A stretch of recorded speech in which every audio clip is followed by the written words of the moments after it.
વડોદરા મહાનગરપાલિકા દ્વારા વાડી વિસ્તારમાં આવેલા પૌરાણિક રામનાથ તળાવની બ્યુટિફિકેશનની કામગીરી હાથ ધરવામાં આવશે। વડોદરા મ્યુનિસિપલ કોર્પોરેશન દ્વારા વિવિધ તળાવના બ્યુટિફિકેશનની કામગીરી હાથ ધરવામાં આવી રહી છે। હાલ શહેરના વાડી વિસ્તારમાં આવેલા રામનાથ તળાવનું આશરે 3.65 કરોડના ખર્ચે નવીનીકરણનું કામ હાથ ધરવામાં આવ્યું છે। વડોદરા કોર્પોરેશનના વર્ષ 2025-26ની બજેટ બુકમાં પણ જણાવ્યું છે કે મકરપુરા, વેમાલી, કપુરાઈ, ભાયલી અને વાડી વિસ્તારમાં આવેલા રામનાથ તળાવની બ્યુટિફિકેશનની કામગીરી હાથ ધરવામાં આવશે। વડોદરા શહેરના નવનાથ મહાદેવ મંદિર છે, જેમાં 6 મહાદેવ મંદિર એવા છે જ્યાં સ્મશાન જોડાયેલા છે। સાર્વજનિક સ્મશાનની સાથે અહીં તળાવ પણ આવેલા છે।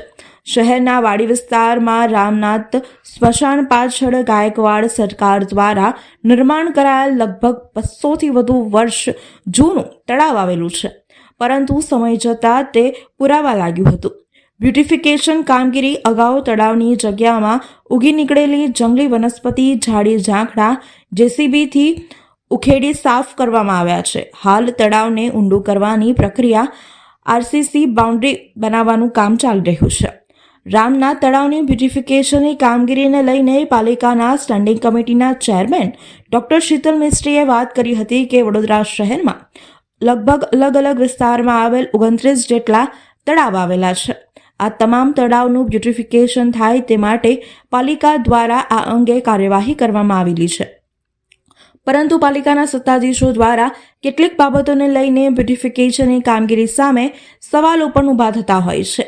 બ્યુટિફિકેશનની કામગીરીનો ઇજારો કે ઇજારેદારને મળ્યો હોય તે ઇજારેદાર દ્વારા કામગીરીની ગુણવત્તાસભર નહીં કરવામાં આવી હોવાનું અને પાલિકાના રૂપિયા વેડફવાની બાબતે પાલિકાના વિપક્ષના નગરસેવકોએ સવાલો ઉઠાવ્યા છે। ઉલ્લેખનીય છે કે વડોદરામાં બ્યુટિફિકેશનના નામે તળાવને સિમેન્ટ કોન્ક્રીટથી ચણી દેવાય છે। બાયોડાયવર્સિટી જળવાતી નથી, જેને લઈને પર્યાવરણવિદોએ પણ સવાલો ઉઠાવ્યા છે, પણ વિકાસની આંધળી દોડમાં આવા અવાજો સવાલો દબાઈ જતા હોય છે। વડોદરા શહેરમાં અસંખ્ય એવા તળાવો છે જે ઐતિહાસિક તળાવમાં આવે છે, ને એમાં રામનાથ તળાવ જે નવનાથનું ભોલેનાથનું મંદિર પણ બાજુમાં આવ્યું છે, એનું જે નવુંકરણ કામગીરી કરવામાં આવે છે નવું કરવા માટે, અને વર્ષોથી તમે વડોદરા શહેરમાં એમના જ માનીતાઓ ઇજારદાર, એમના જ કોન્ટ્રાક્ટરો, એમને કામ આપવામાં આવે છે, ને હલકી ગુણવત્તાવાળું કામ કરવાના લીધે લોકો એનો ઉપયોગ નહીં કરી શકતા। જે સિદ્ધનાથ તળાવ છે એક જાતની કચરાપેટી બની ગઈ છે, કરોડો રૂપિયા ખર્ચો કર્યા। આગળ કપુરાઈ તળાવની પરિસ્થિતિ પણ એવી થયેલી, એવી રામનાથ તળાવની પરિસ્થિતિ ના થાય એનું ધ્યાન રાખવું જોઈએ એવી અમારી માંગ છે। વડોદરા શહેરના રાવપુરા વિધાનસભામાં આવતા રામનાથ તળાવ ને બ્યુટિફિકેશન માટેનો ઇજારો લગભગ 1 વર્ષ પહેલાં મંજૂર કરવામાં આવ્યો હતો, પરંતુ તળાવની આજુબાજુ આવેલી સરકારી જમીનોમાં દબાણો હોય, અમુક દબાણો કલેક્ટરશ્રી દ્વારા નોટિસ આપીને દૂર કરવામાં આવે છે, અમુક દબાણો કોર્પોરેશન દ્વારા દૂર કરવામાં આવે છે। માપણી કરી અને જે તે લોકોની ચોક્કસ ડિમાર્કેશન કરી આપવામાં આવે છે કે તમારી પ્રોપર ડિમાર્કેશન આટલા છે, લગભગ 26 જેટલા દબાણો તોડી નાખવામાં આવે છે, અને 1 વર્ષ પછી સરકારના મુખ્ય દંડક એવા શ્રી બાળુભાઈ શુક્લાના પ્રયત્નો અને કોર્પોરેશનના સંયુક્ત પ્રયત્નોથી 26 જેટલા દબાણો દૂર કરવામાં આવ્યા છે। જે રિટેનિંગ વોલનું કામ છે, લગભગ 400 મીટરની રિટેનિંગ વોલનું કામ પૂર્ણતાના આરે છે।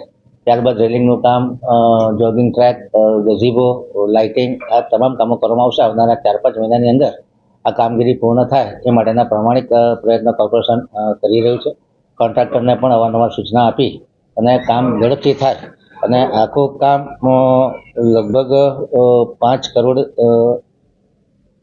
3.58 કરોડ રૂપિયાનું કામ છે, અને આ કામગીરી સમયસર પૂરી થાય એ દિશામાં અમે લોકો પ્રયત્ન કરી રહ્યા છીએ।